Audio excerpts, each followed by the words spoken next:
What's happening, YouTube? A night earlier, you got me, Lamont Tyson, and you got the homie living legend Larry. We had to get up here and talk about this racism on YouTube that's going on with YouTube because it has directly affected us. It's directly affected our income. And it's something that we've been talking about for a while.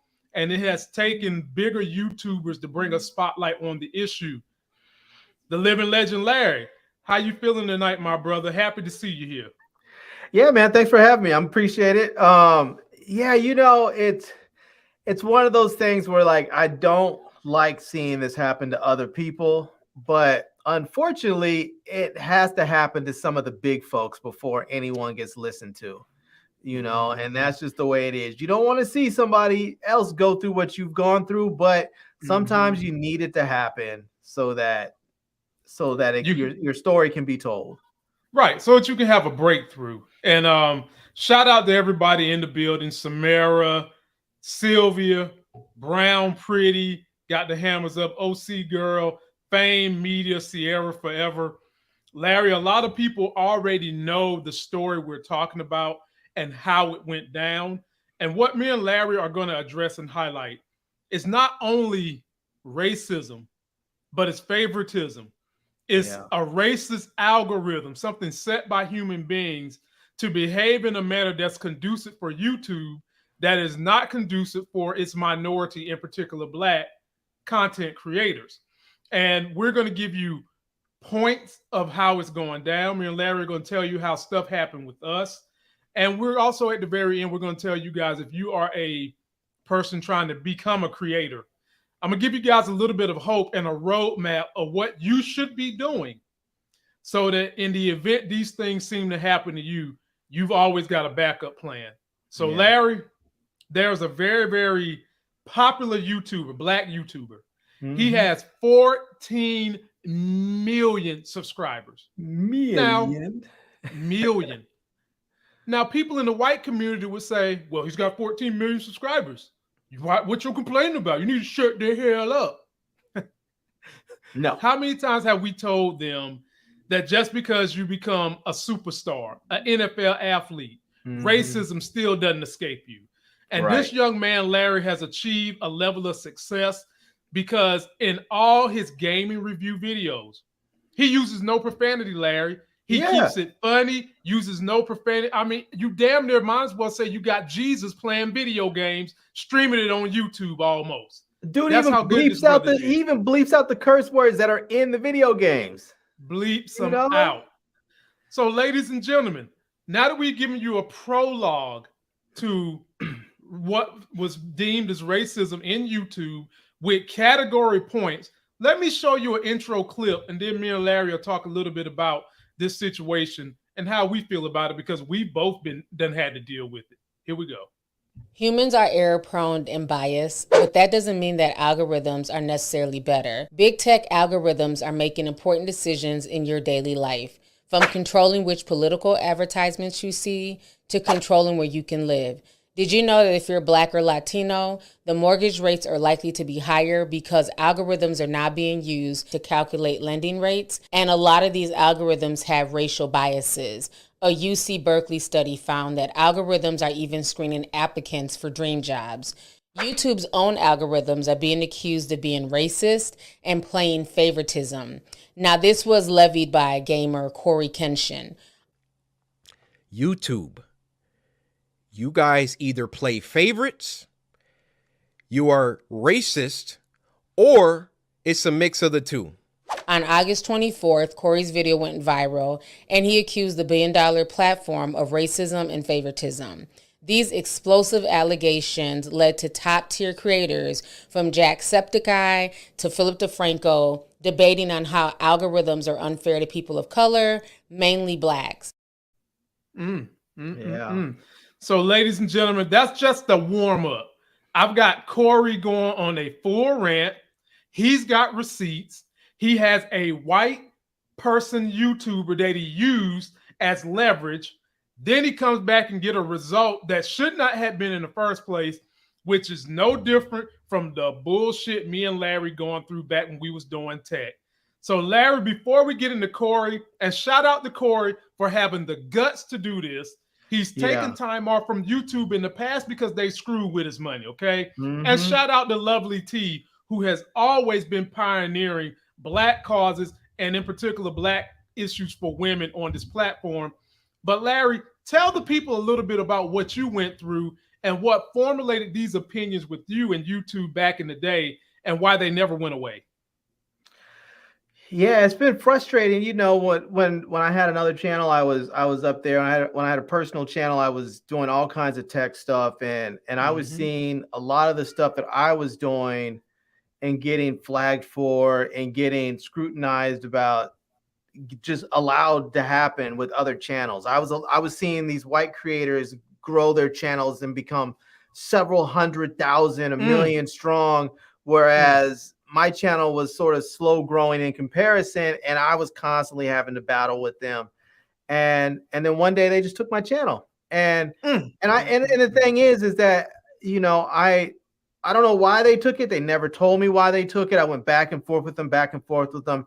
And the moment that I brought up, you know, racism, they just shut everything down and refused to even respond to my messages anymore, because I had gone back and forth with YouTube about 50 different times trying to figure out what was going on. And I asked them, is it racism? Was my channel shut down because there were so many complaints or attacks about it or reports about it? Because I had so many people that would come on my channel and they would call me all kinds of N-words and jungle bunnies and coons and everything else. And they would tell me, I had people literally write in the comment section. I had screenshotted all these comments where they were saying, we're going to have your nigger ass shut down.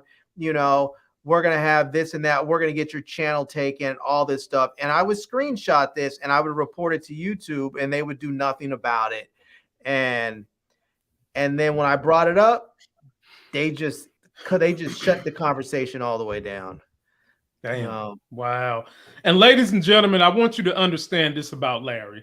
Shout out to B. Avery. Shout out to Shrink and Sharon. Shout out to D. Weave. Please go check out my brother, B. Avery. Hit those thumbs up buttons. We've got 102 in the building. Hit those thumbs up for us. Me and Larry were kind of doing tech kind of at the same time right before I met Larry. I was around maybe 12,000 subscribers. And I had a buddy white dude who was doing the exact same videos I was doing. Matter of fact, people, we would call each other to talk about what we was going to put on YouTube the next day and how I would make mine similar to his and his would be similar to mine. We would converse about what tags and stuff like that to use, okay? Ladies and gentlemen, it was the same content. And in those days, I wasn't using profanity. And the dude that was kind of like my brother with the same amount of subscribers, that was a white dude, he didn't use profanity and he was goofy as hell. And my English was a whole lot better than his. Well, ladies and gentlemen, boys and girls, why in the hell me and him putting up the same videos, they last about the same length and time. I look up one day, this boy got 50,000 subscribers and I'm sitting there with 22,000. Same videos. Great thumbnails. I mean, we was corroborating thumbnails together, right? And then eventually he grew so much faster than me, he quit even messing with me. I gave him an idea one day. He received it. I ain't never hear back from him. Needless to say, we see this so often as Black creators. We see these random ass white dudes who have no personality, dry as a booger in the heat, and just spew some of anything and just pop up with 100,000 subscribers literally in 6 months. And when you talk to YouTube about these issues, they'll tell you all the bullshit Black people been hearing their whole life about, well, maybe you're not saving enough money. In YouTube speak, they'll say, well, maybe your thumbnails are not attractive enough, or maybe your title isn't catchy enough. And you be sitting here like, look, my title looks just like that MFer that's white. My thumbnail looks better than that MFer that's white, but where's my subscribers and where's my views? Lovely T in that same video gave a great parallel of how it happens on her channel. Now, first of all, Lovely T should have been at 1 million subscribers. She's not. Secondly, she talked about how when she do videos, just like the white gossip girls do videos, Their videos in 3 days will get 1 million views. Hers in 3 days may get 100,000. Okay. Yeah. There's a problem with that. And after we look at what Corey had to say, especially when she's breaking stories, right. When she breaks the stories, ladies and gentlemen, she put it out there before them. And so after we listen to the second piece of what Corey had to say, and we hear who's supporting him and those voices that are trying to help, I'm going to tell you guys why this thing is not going to change anytime soon. But at the same time, I don't want you guys to give up hope if you're trying to become a creator. Take a look at this, and then me and Larry will break it down for you. That just doesn't happen. So I go to Markiplier's Mortuary Assistant Part 3, and he had the same situation going on, and his video wasn't age restricted. So I send the video to my YouTube rep. I say, hey, Markiplier has this situation in his video, but his isn't age restricted. Could you send that to the policy team and see what they say about that? He said, wow, Corey, that's some astute detective work. Let me send this to them and see what they say.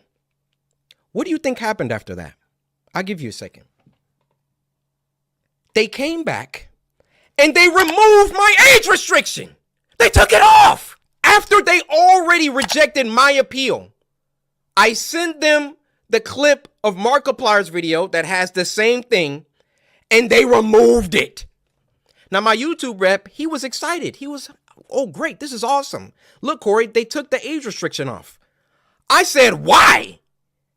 I expected them to triple down and give Markiplier an age restriction too. But they looked at Mark's video and they used that to verify my innocence.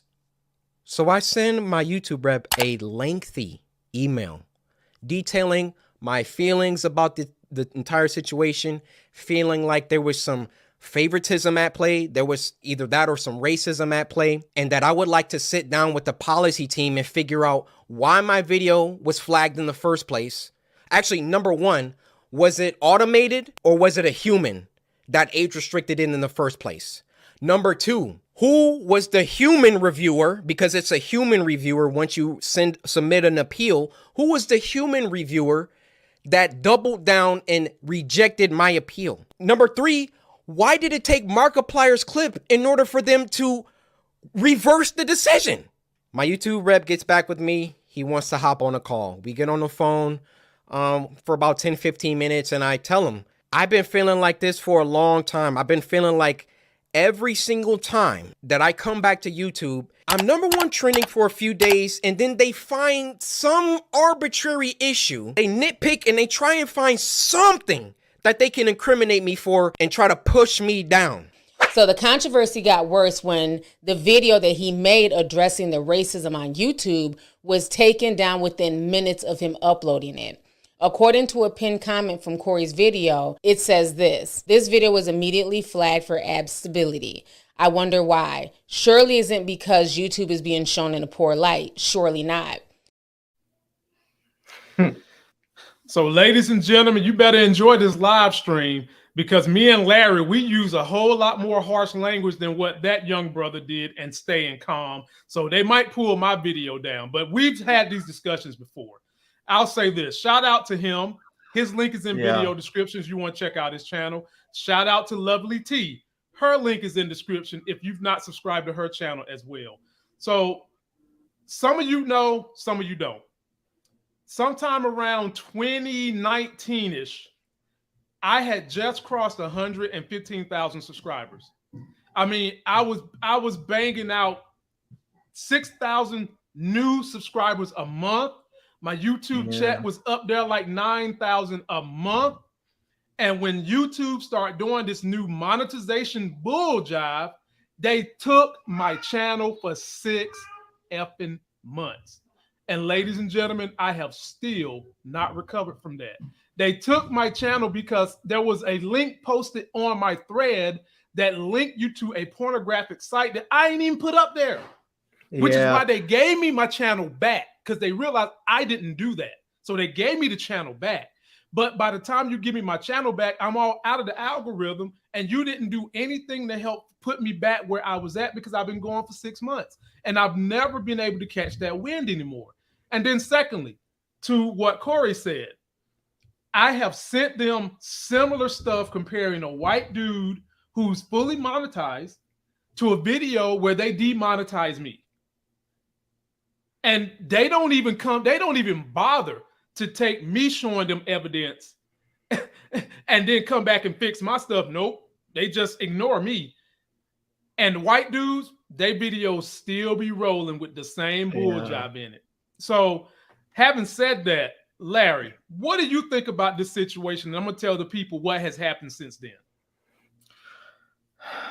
Man, it's one of those things. It's like, I want to be shocked, but I'm not even in the slightest. I mean, this country is so messed up and the foundations are in racism. It doesn't surprise me at all. And the fact that you would think that with it being part of the algorithm would make things a little bit better. Maybe it would make it easier to track down and point out some of this racism, but it's not. And algorithms are made by people. Right. And people are racist. And so they build their biases, their racism, their sexism, their homophobia. They build it all into the algorithms. And then those algorithms live on their own, and then they affect people terribly without any real consequence, because people say it's just a dumb algorithm. But those algorithms are created by people. Right. And Larry makes a great point. So to that notion that is created by people. Well, ladies and gentlemen, you might be saying, well, why don't they fix it? I'm going to tell you why they don't fix it. Because the majority of the eyeballs, I think it was some crazy number, like 72% of the eyeballs that are watching YouTube are white descent. I'm talking Russian, I'm talking European, white Americans. The greater majority of people that watch YouTube are white descent. And so they skew the algorithm to cater to what they want. And when you do that, if you're not a black tuber who's catering to what they want, you don't get the traction you need and deserve from that algorithm to grow the way you have to. And even with that, ladies and gentlemen, that's not enough. That's not enough. That's not enough. Go ahead, Larry. I was going to say, here's the thing too, is that, and this is one of these arguments that companies have been making for decades, where they'll say, we market towards the people who are buying our products, the ones that are consuming our products. Well, here's the thing. If you only market to those people, those are the people you're going to get. If you market towards black people and Hispanic people and every other people, you will also get those people. Marvel said that trash for a long time. They said, and other movies, people said black movies don't make that much money. You can't make a movie that's going to make hundreds of millions of dollars if you make a black movie. And then they created Black Panther and made $1.3 billion or something like that. So the point is that if you go after the black audience, you can capture the black audience. The problem is that they don't want to. They use it as an excuse that black folks aren't watching. Yeah, because you're not marketing towards us, And then when the brothers that are out there and sisters too, who are out there trying to do their thing, you push them down and you hold them down. You drop them out of the algorithm. When you start to finally catch some steam, you start to finally get a little wind in your sails. Then they go back and they do like they did with Corey. They'll find some old video from 2019 and they'll give you a strike or something on it, and then that just knocks you out of the algorithm. And even if you go fight it. You go and you talk to him, because he's big enough, he has a YouTube rep, or you go talk to the YouTube creator team. You go through all the steps you have to do after they reject your appeal and they finally reverse the decision. But guess what? It doesn't matter at that point because they've already knocked you out of the algorithm. It's not like it's not like you get built up and you get momentum and the algorithm says, oh, okay, here's somebody who's doing well. Their videos are doing well. Let's start to recommend them more. Let's push them out to more and more people. Let's broaden their circle of people whose video we're going to, who we're going to share his video with. They do that. And then when they go ahead and they hit you with a strike or a flag, and then all of a sudden you get knocked out of that algorithm because they say, well, he's not someone who's going to be profitable ad-wise because he's getting knocked out of and you knock him out of the algorithm. It's not like they say, okay, well, that strike's been removed, let's just go ahead and put him back in where he was. No, they knock you out, and guess where you are? Right back where you were before you got your steam, before you caught that win in your sales. You're right back there. You got to try and catch another gust of wind and try and go viral again, catch some trend or something that's going to push you right back out there. But what happens is that you start to do that again, and then they go back and they do the same crap to you over again, and they just keep knocking you back and knocking you back and knocking you back. I'm going through that right now. I'm effectively shadow banned with my channel. I have 55,000 subscribers, and my average right now when I post a video, I'm getting like 100, 200 views. I mean, that's just absolutely crazy. I mean, even if I just had 1%, even just 1% of the people that are subscribed to my channel watching my videos, I should get on average like 500 and some views per video. I'm not even getting that. I'm getting like 100, maybe 200 views. I am effectively shadow banned. YouTube has removed videos. They have given me strikes, and then I've had to challenge them, have them remove it. Every time they do that, even when I challenge them and go to the YouTube team and they restore my video, even when they do that, every time I'm getting knocked back. So I move one step ahead, they knock me back too. It's a constant battle with them.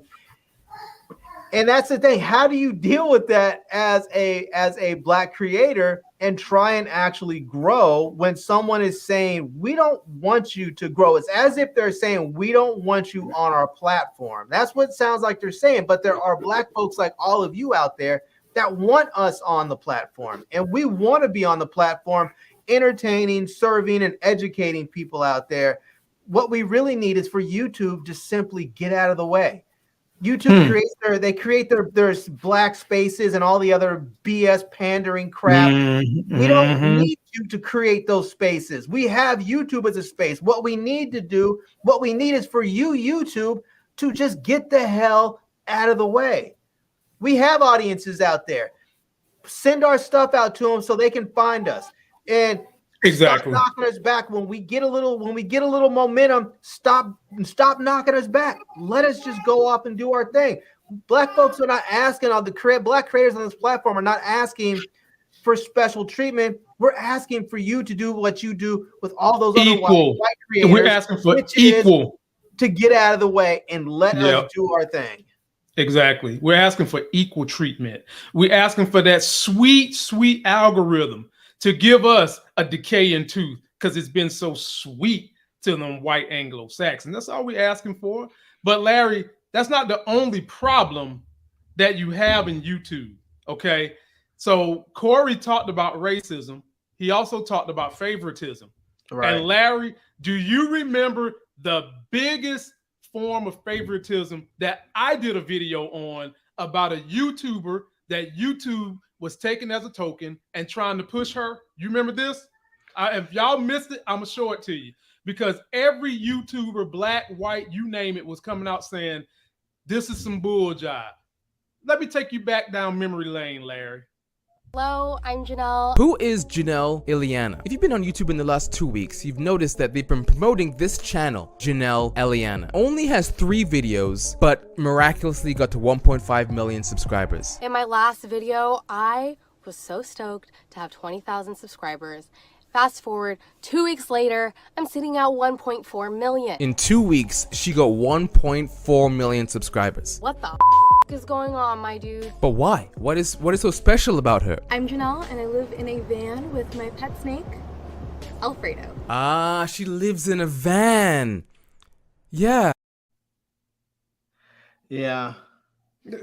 Ladies and gentlemen, you did not need to have the Hubble telescope as your damn eyeglasses to see this on Earth, okay? Everybody knew that this was a sham. This is just like when you go talk to those racists and say, well, I do have a Black friend, and he says there ain't no such thing as racism. This is exactly what the hell YouTube was doing with this girl, because we come to find out later, we see this bitch on all the promotionals for YouTube.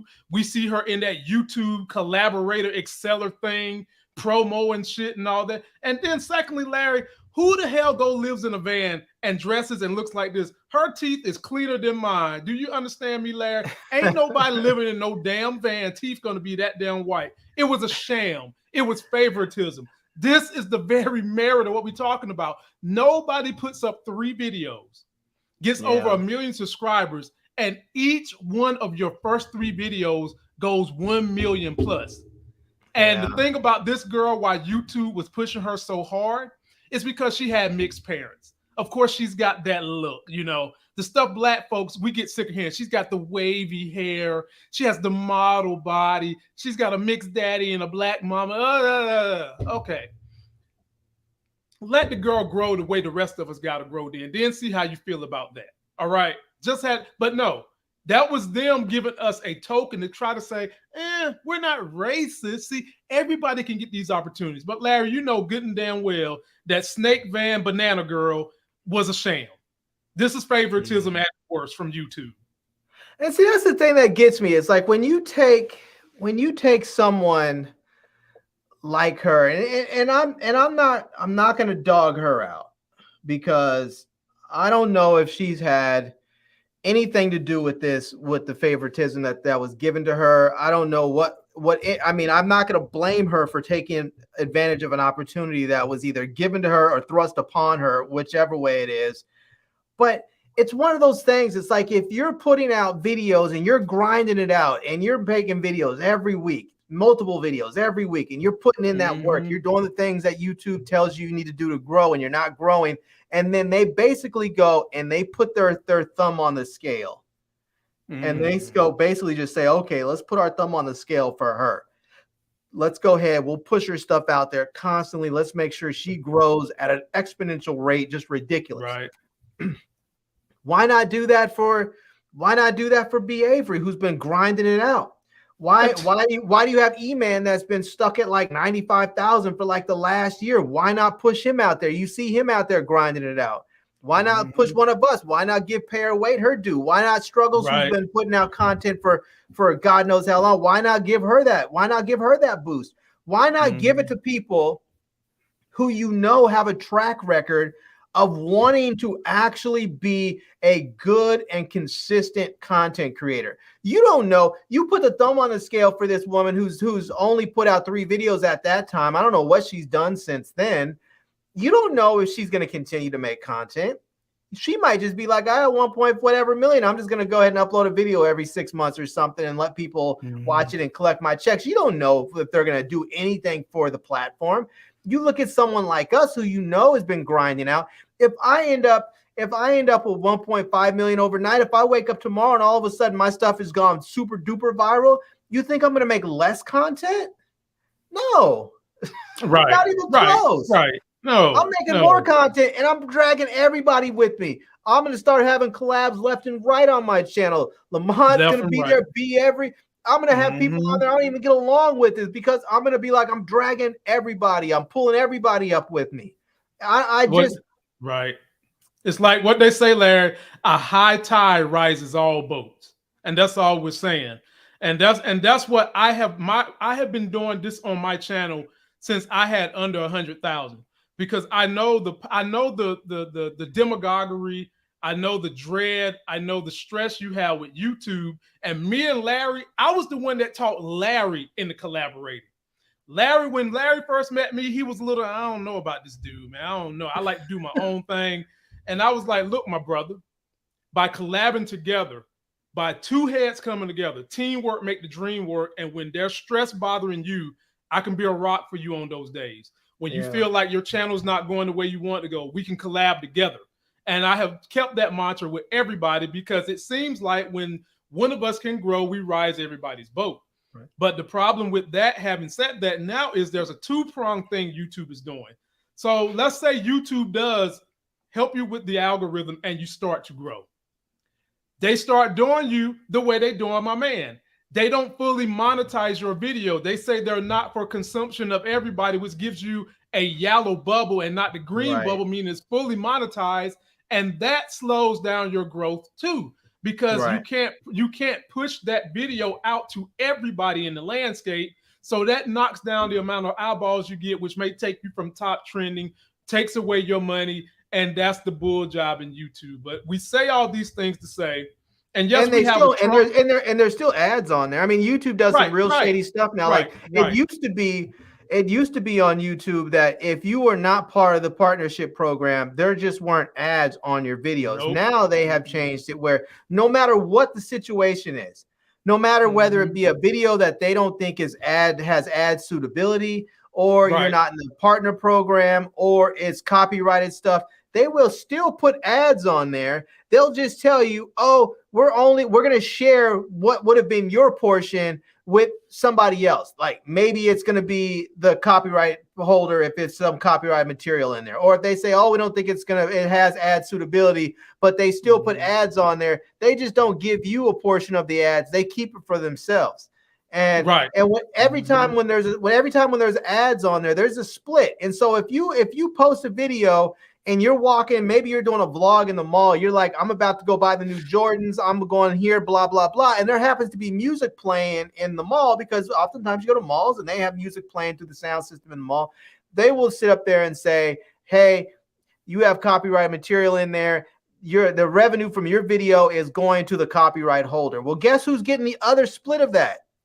YouTube is still getting it because there's a split, and all they're saying is that they're taking their split and they're just going to give your split. They're not taking all the money and giving it to the copyright holder. They're just giving your part to the copyright holder. Exactly. What happens and I have had this happen, I don't know how many times. I've had people ask me, write me up, hey, where'd this video go? I deleted it. Why? Because YouTube is not paying me for it. That's why. YouTube is saying the copyright holder is going to get their piece and YouTube's going to get their piece. But me, the person who created that piece, is not getting anything out of it. And I look at it as, if I created it and I can't get my piece, you can't get your piece either. That's just how I am. Exactly. Call me petty, but that's just the way I am. And I do the same thing, y'all.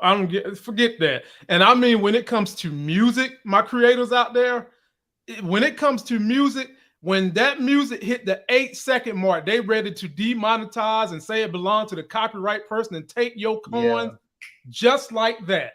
Yeah. And when you see, here's another form of the favoritism.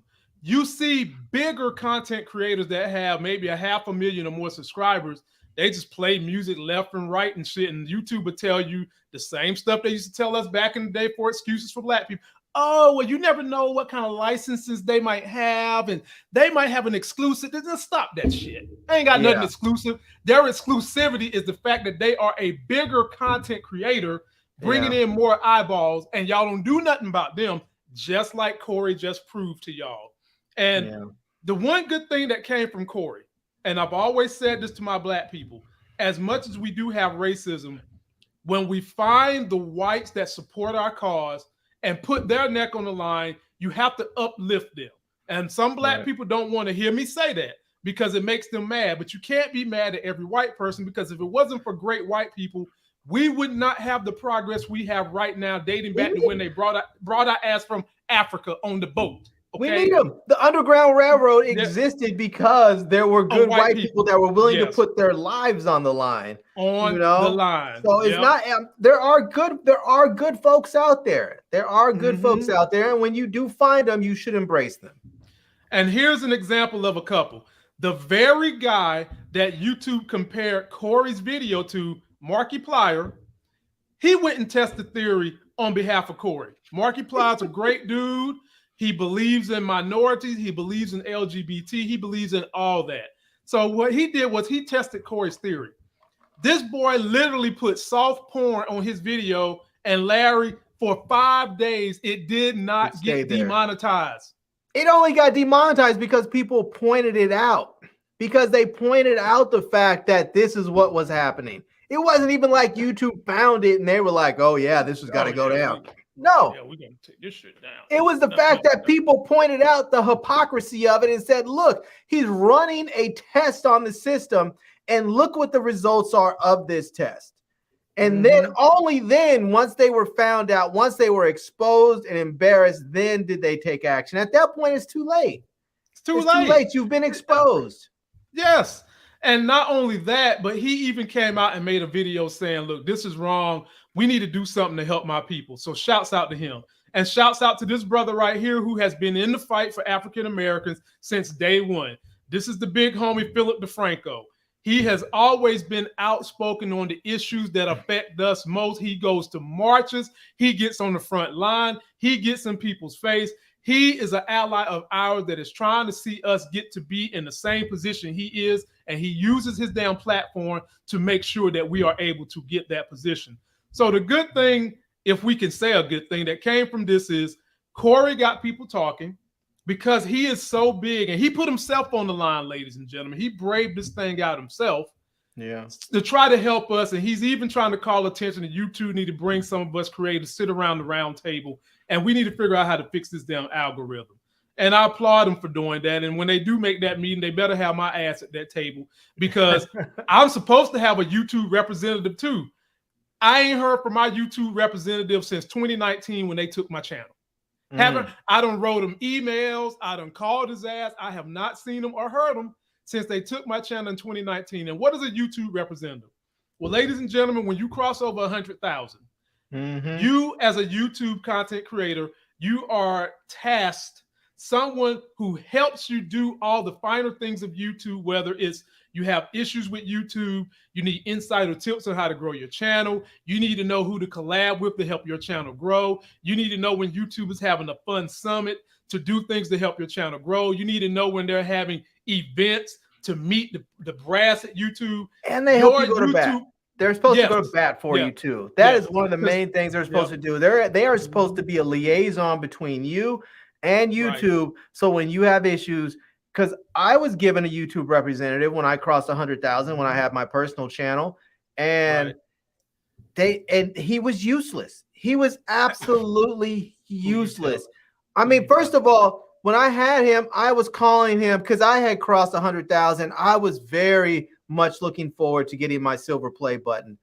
I was like, when is that? When am I going to get my button? Oh, I don't know. That was about 112,000, about 125. When am I going to get it? I haven't seen it yet. When it's going to happen? And nothing. About 130, 140. He tells me something's going on. They're not going to give you your play button. And then 144, they took the channel. But where was he going to bat? Why was he not saying, hey, what's going on? Because then when all that happened, I tried to reach out to him. I got no response back. He wouldn't respond to me at all. And I'm like, dude, they took my channel. Why are you not responding to me? They're not giving me any answers. They just took it. Why? This is your job.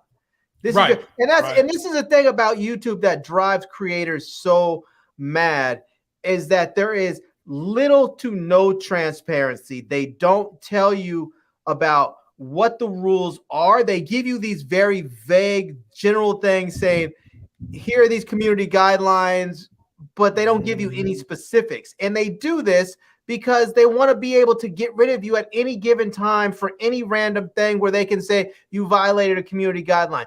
Which community guideline did I violate? And then they won't give you an answer. They'll say it's in the community. What they'll do is they'll just keep sending you a link. Please refer back to the community guidelines. They'll send you a link that takes you to community guidelines, which doesn't give you any specifics about what you broke. Then when you say, which guideline did I violate? Here's a link so you can go review the community guidelines. That's all they put you in this stupid loop, this dumb loop that there's no, and that's what they want to do.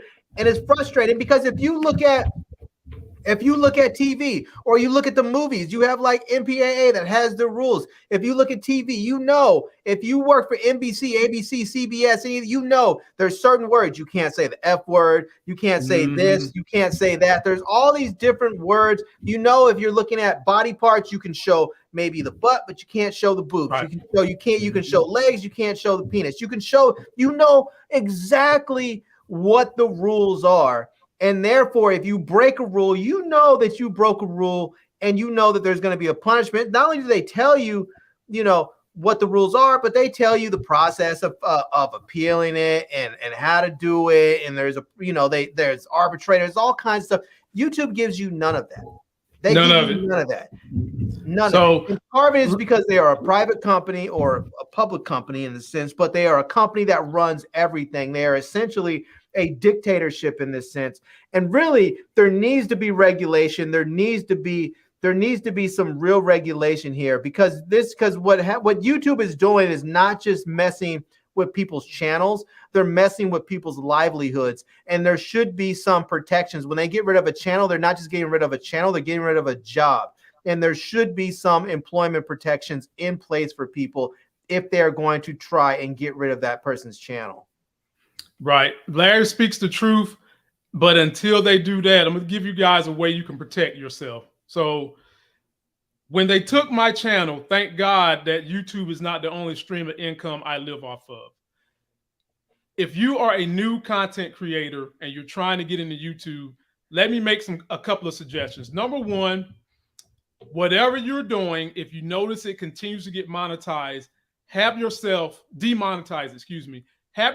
another group of content you're willing to go to that you're just as passionate about. Number two, be putting your content on a second platform, whether it's a podcast, whether it's TikTok. Be putting your content somewhere else where you can monetize it. If you're a YouTuber, it's easy. Whatever you use to edit your video, extrapolate the audio, put it on something like Buzzsprout. It's only $20 a month, and you can spread your podcast word out to everybody else. That's another thing you can do. Number two, if you're using YouTube for the benefit of trying to sell a product, have a product that you can sell so that while your channel is growing, you're making money off your project while you're trying to let your YouTube channel catch up. And another thing you can do, find some people within 2,000 to 5,000 range of where your channel is at and make a plea to them to collaborate. So for example, if you're a YouTuber with 1,000 subscribers, find someone that you like that puts out similar content to yours, or someone who is in a realm you like, and ask them, can you collaborate with them, and go on their channel and make a plea to why people should come and watch your channel. It doesn't really serve. So you don't want to really go outside the range of 3,000 to 4,000, because at that point there's nothing you really can offer someone whose channel is that much bigger. Unless it's a nice guy like me, and y'all see I cycle people through here like underwear, okay? Like Rock's underwear on Power, I cycle them on through. But that's because I know the struggle. I've been there, I've done that, and I'm telling you guys, these are the lessons that got me to where I'm at. Make sure you're doing those things, and make sure the foundational crap that they will say to you, you're doing it just so you can say you got it done. Make sure your thumbnail's nice. Make sure you got your tags in order. Make sure you've got a title that you searched on YouTube of someone within your realm who has a similar title that you can change up so that you can try to get as many clicks as possible. Make sure you handle all that.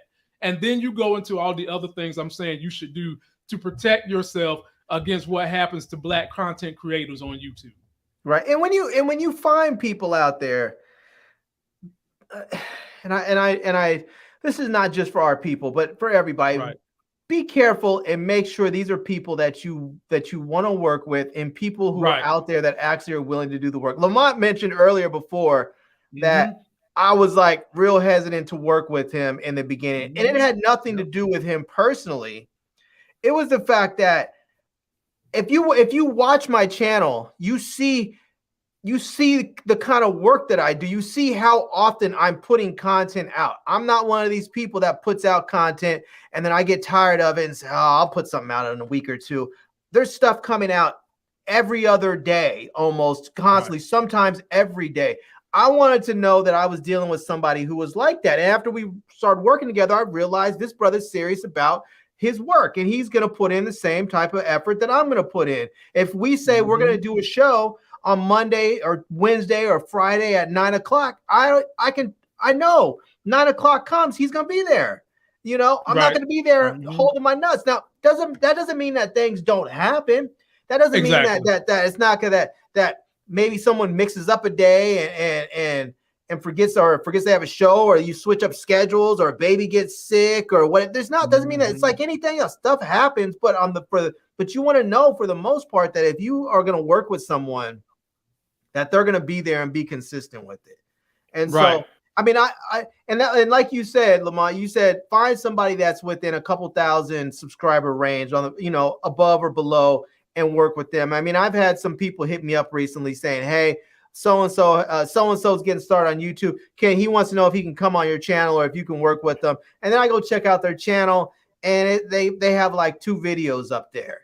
And I'm like, and you tell them, no, you can't work with me. No, you cannot work with me right now. I'm not trying to big time you, but the fact of the matter is I've been putting the work in on this for years. I mean, this channel, the one that I currently have, that channel, I have over, and mind you, I've removed a couple hundred videos just a couple of months ago because of YouTube's BSery. Yep. And I still have over 1,100 videos on that channel.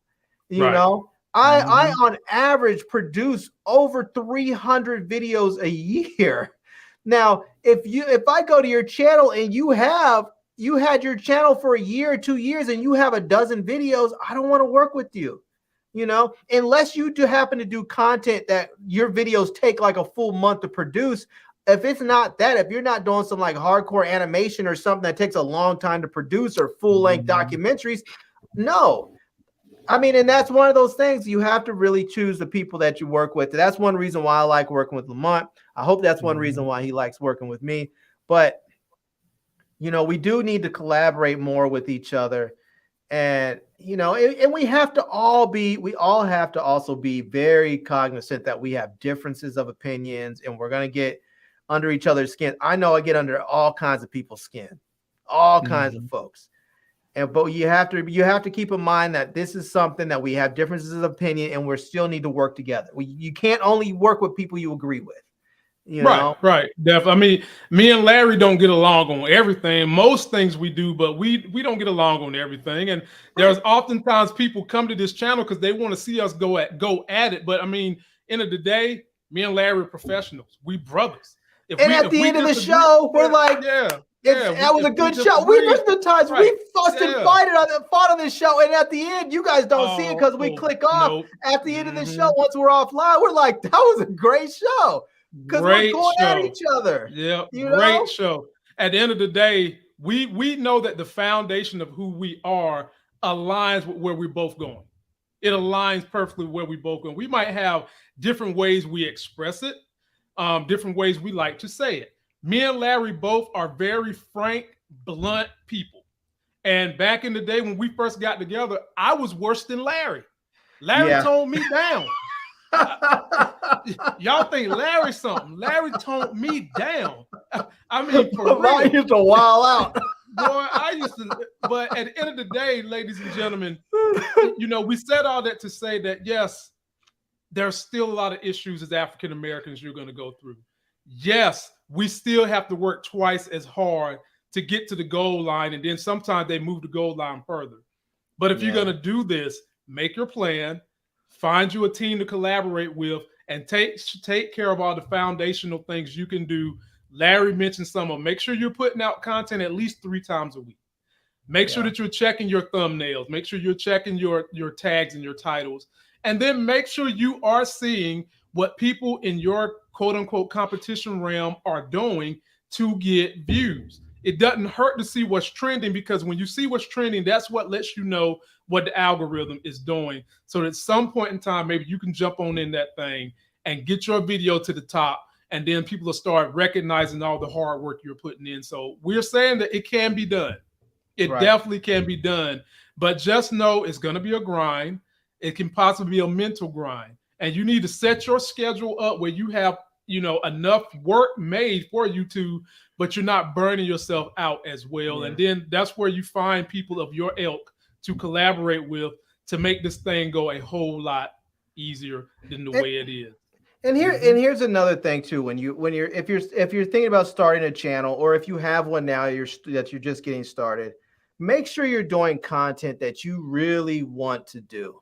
Passionate. Now, I understand that and Lamont and I have had these conversations personally between us more than a few times where he said, come on over to my side, man. Let's do the TV shows and movies. You just transition your channel over there. You're good at it. People enjoy your commentary. And I do like doing that, but I also like tech. I told myself I was going to give myself at least to the end of the year to try and make this tech thing happen. But here's the other thing.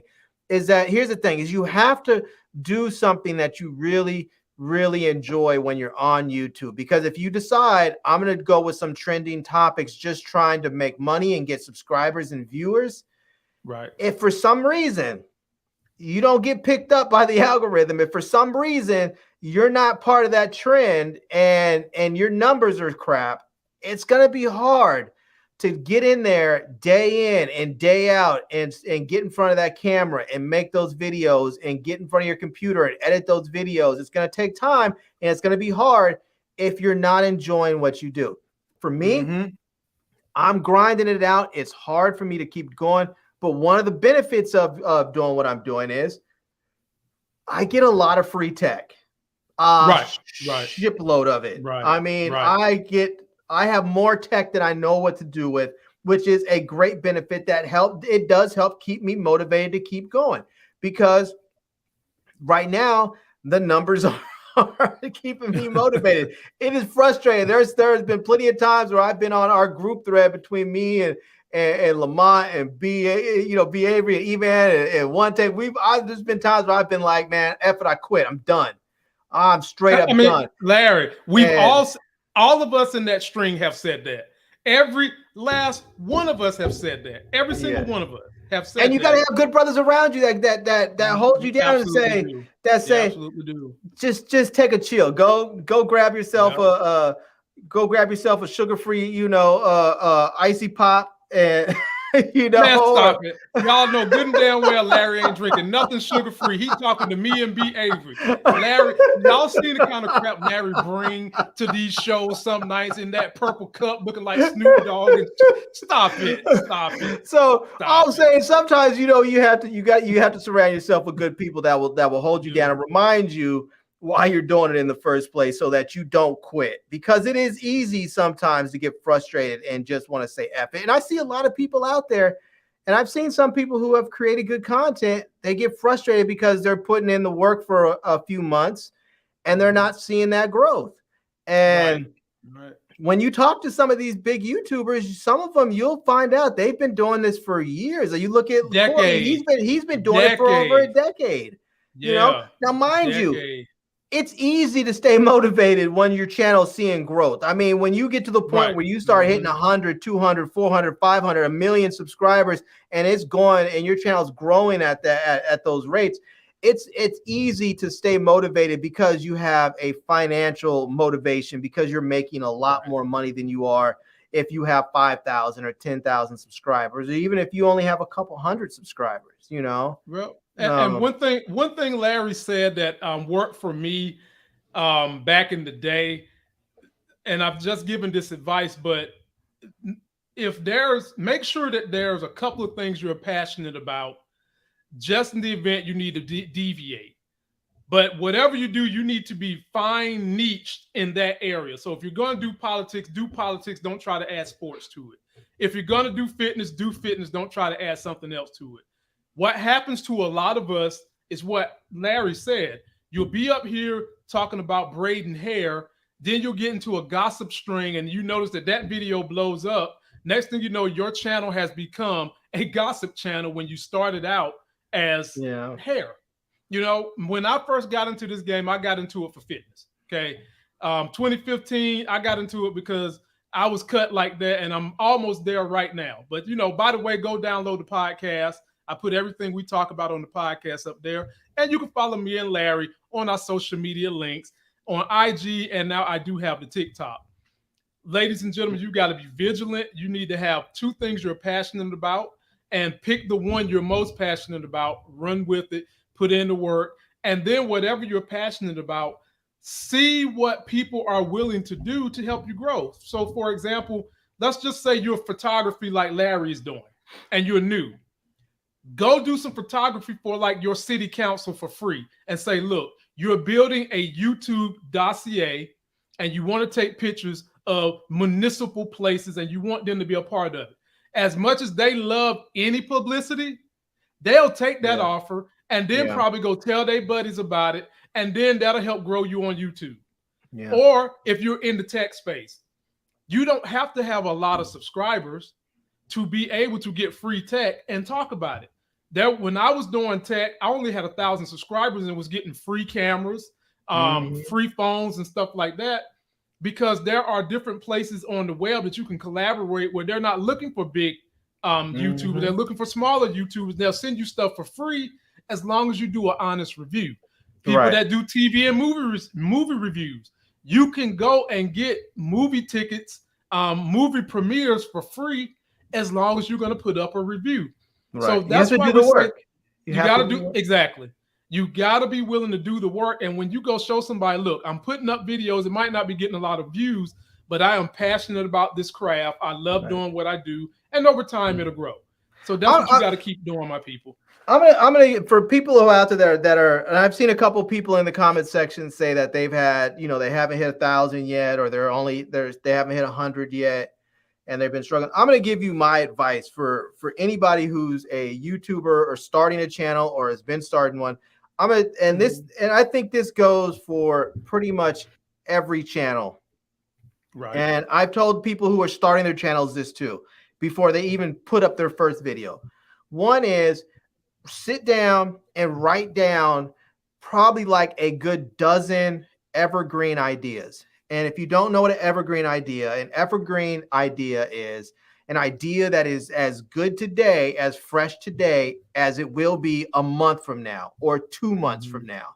So you want to have ideas that are going to last. It doesn't matter if you post it today or 2 months from now. Also, you want to be able to create, for instance, let's say that you do makeup videos. If you're a young lady and you do makeup videos, do one video on your eyes, do another video on like your eyelashes, do another video on like how to contour your cheeks, another one on your lips. You do all these individual videos, and these are videos that you can post at any given time. And then you create, 5, 6, 8, 10, 12 of these, and you have them banked. You have them ready to go.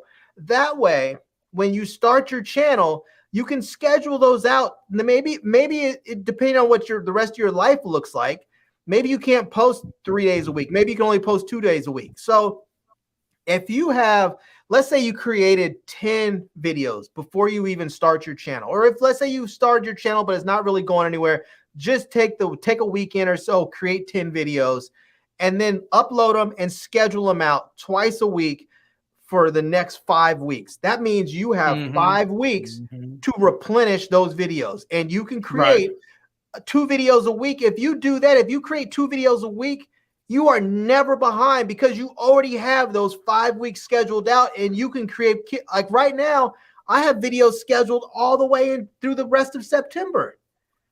Because now will stuff come up that I'm going to do? I have stuff scheduled for Monday, Wednesday, and Friday. Now, when other stuff comes up, I know that Apple has their keynote address coming up on September 7th, and they're going to announce new iPhones. So I'm going to get a new iPhone, and those videos will get put in the mix somewhere. Either I'll push another video back, or I'll put that in on like a Tuesday or a Thursday or a Saturday or Sunday. It'll get mixed in there somewhere, but I never have to worry about not giving my audience something because I always have videos scheduled out ahead of time. So come up with evergreen ideas and put those out there. And if you want to review tech, or if you want to review anything, if you want to review tech or movies or makeup or clothes or shoes, do the stuff that you already have. Don't start off from zero and go ask companies to give you stuff. And also, here's the other thing.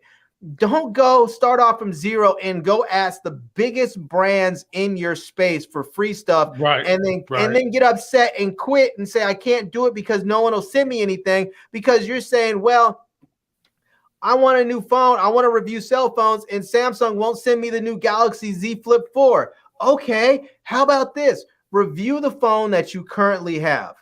And then when you've run out of, if you reviewed your phone, review your friends' phones, review your mother's phone, your uncle's phones, your cousin's phone, your siblings' phones, and then you go and ask other brands that are not big ones. Yes, maybe Apple and Samsung aren't going to send you their latest phones, but maybe they might send you, maybe Samsung will send you like their little budget phone that costs $129.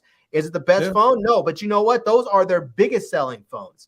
Maybe Maybe you don't get Apple to send you their phone. Maybe LG sends you their phones. Maybe TCL sends you their phone. Maybe some other brand, maybe, you know, these smaller brands that actually make cell phones and need their stuff pushed out there. Maybe they send you their stuff. So reach out. If you not, don't mind, I'm not telling you not to reach out to the big brands, but don't let that stop you if they say no or don't respond. Reach out to the smaller brands too, because those are the ones that are most likely that are going to reach back to you and say, hey, yeah, we're willing to give you a shot. Here's a phone. Let's see what you do with it. But if they, exactly. And this is the other thing, and I'll leave it be.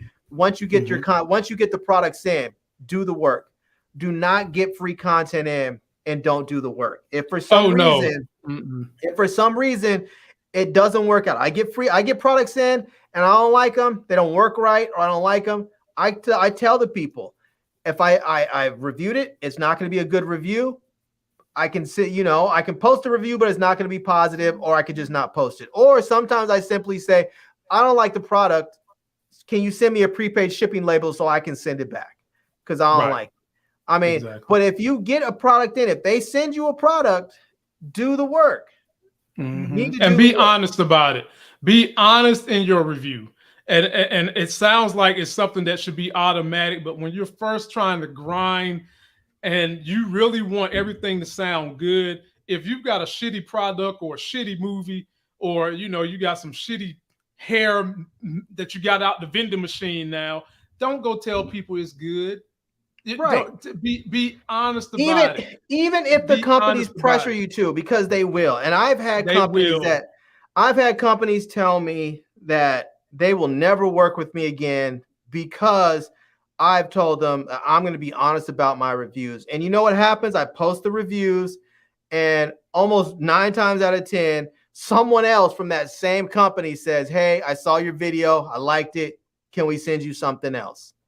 And I tell them I didn't like the last thing, so it better be better than the last thing. Otherwise, this one's going to get a negative review too. But here's the thing: you have to remember that the companies, the brands, they are not your consumer. They are not who you are serving.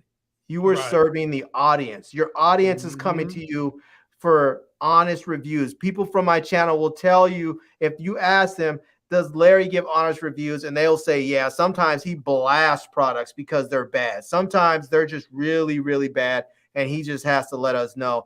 And that's just the way it is. So you have to be honest. Now, don't be unfair. Don't be one of those YouTubers that's like, I hate everything. Everything sucks. Just look at this. This thing is terrible. Don't be like that either. You know, if there's a product that there's good points to it, talk about the good points. Just don't leave out the bad because you're worried that the company won't send you any more products.